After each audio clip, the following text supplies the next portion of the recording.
पहले आप ये तो बताओ तो सही, दोष किसका है? बिजली बोर्ड के अधिकारी आए कि एल&टी का कर्मचारी था?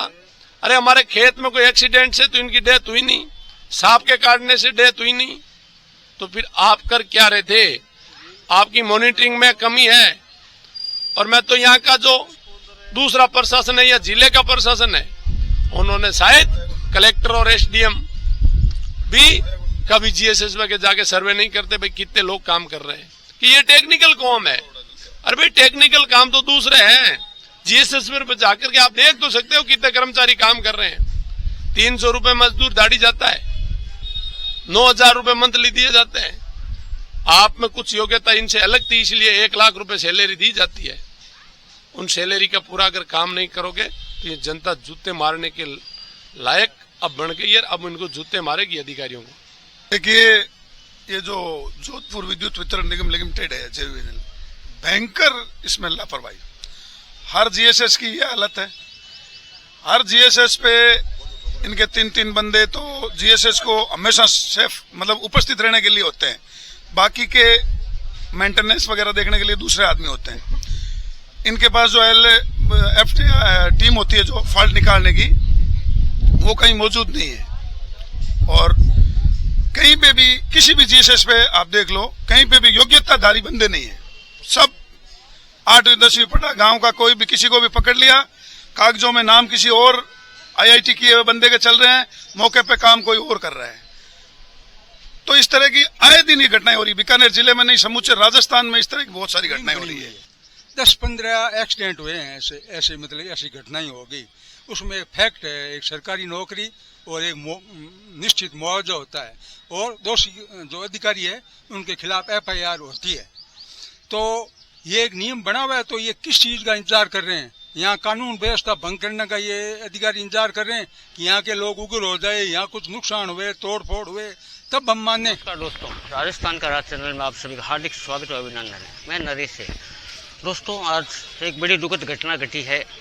नोखा शहर के पास काकड़ा गांव में एक बिजली कर्मचारी की करंट लगने से मौत हो गई है, और जिसका शव यहां पर नोखा शहर के बागड़ी हॉस्पिटल के मोर्चरी में रखा हुआ है, और यहां पर उनके परिजन इकट्ठे हैं और वे मुआवजे की मांग कर रहे हैं।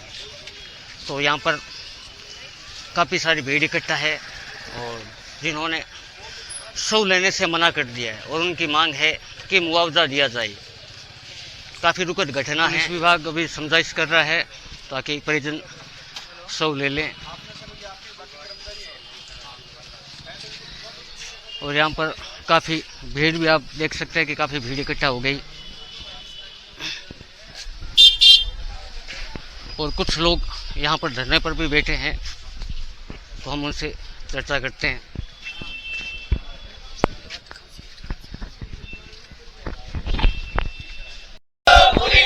हमारी मांगे पूरी करो, पूरी करो, पूरी करो। बिजली प्रशासन होश में आओ, होश में आओ, होश में आओ। बिजली प्रशासन होश में आओ, होश में आओ, होश में आओ। बिजली प्रशासन होश में आओ, होश में आओ, होश में आओ। पीड़ित परिवार को न्याय दो, न्याय दो, न्याय दो। पीड़ित परिवार को न्याय दो, न्याय दो, न्याय दो। पीड़ित परिवार को न्याय दो, न्याय दो, न्याय दो। ऐसा क्या मामला था?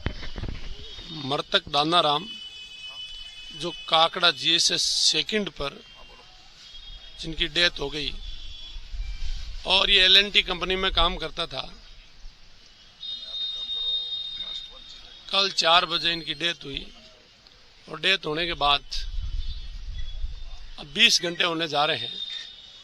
प्रशासन ने के सामने परिवारजनों की तरफ से, गांव की तरफ से जो डिमांड थी वो रख दी गई कि इस परिवार की आर्थिक स्थिति को देखते हुए कम से कम 50 लाख रुपए आर्थिक मुआवजा दिया जाए, परिवार के एक सदस्य को सरकारी सेवा में लिया जाए, और इनमें जो अधिकारी, कर्मचारी, ठेकेदार, एल&टी जो भी इसमें जिम्मेवार लोग हैं, उनके खिलाफ, सबके खिलाफ मुकदमा करके उनकी सबकी गिरफ्तारी हो। ये 3 डिमांड अधिकारियों को दे दी गई।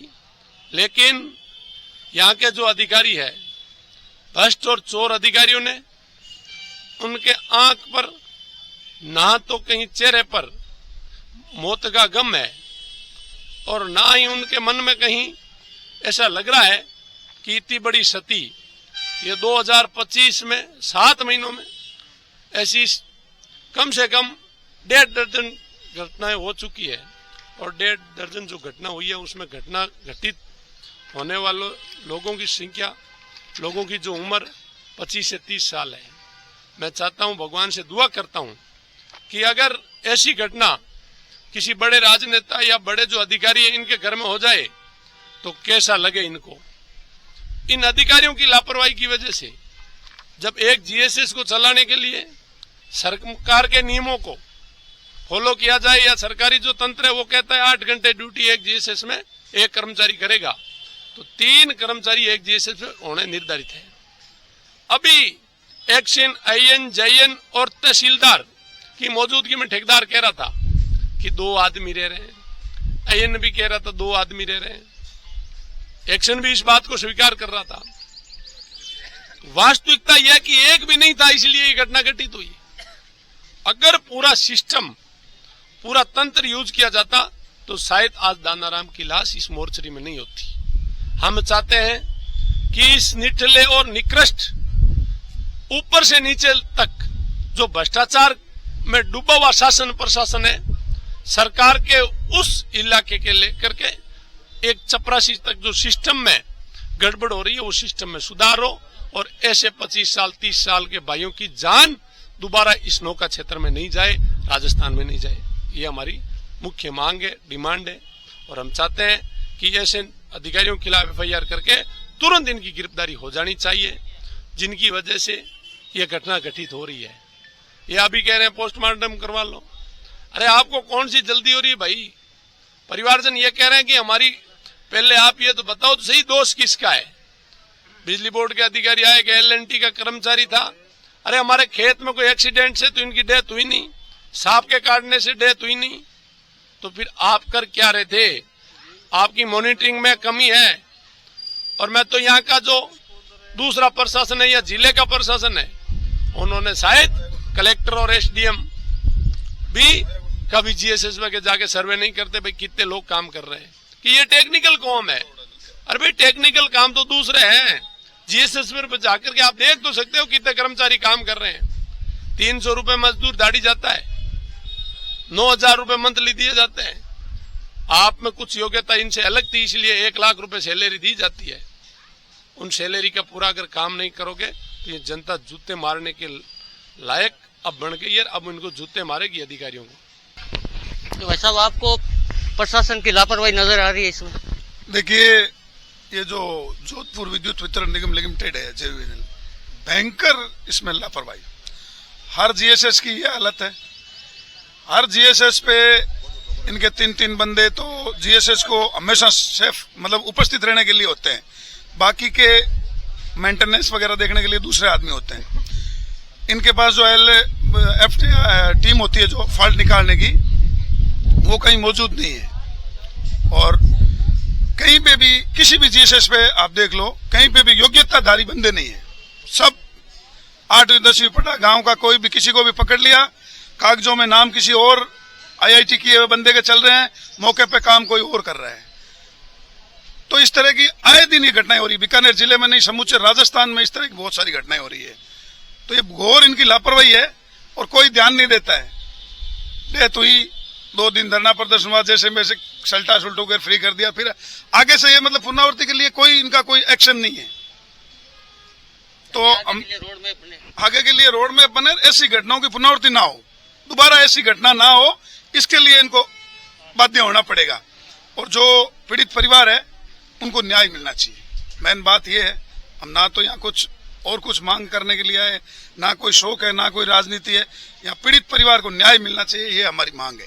और जब तक न्याय नहीं मिलेगा हम हटेंगे नहीं, डटे रहेंगे और प्रदर्शन आगे बढ़ा करेंगे। आज अगर नहीं हुआ तो कल और ज्यादा लोग इकट्ठे करेंगे, प्रदर्शन को बड़ा करेंगे, लेकिन हक लेके रहेंगे। ये मृतक दानाराम जी के पिताजी है, तो इनके घर में कौन कौन है? 2 बच्चा है छोटा, एक 10 साल का, एक घर में कमाने वाले यही थे। तो आप देख सकते हैं अभी घर में कमाने वाले इनका कहना यही थे और ये एक लापरवाही की वजह से ये घटना हुई है। तो प्रशासन इस परिवार को न्याय दे, यही प्रशासन से उम्मीद रहेगी। मेरा नाम मांगेराम डूडी है। मैं पूर्व सरपंच हूँ ग्राम पंचायत साधुना का।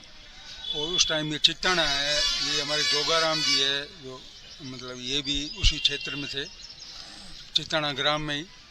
तो ये जो प्रशासन है ना, ये गहरी नींद में सोया हुआ है और इस धरने को कम करके आंक रहा है।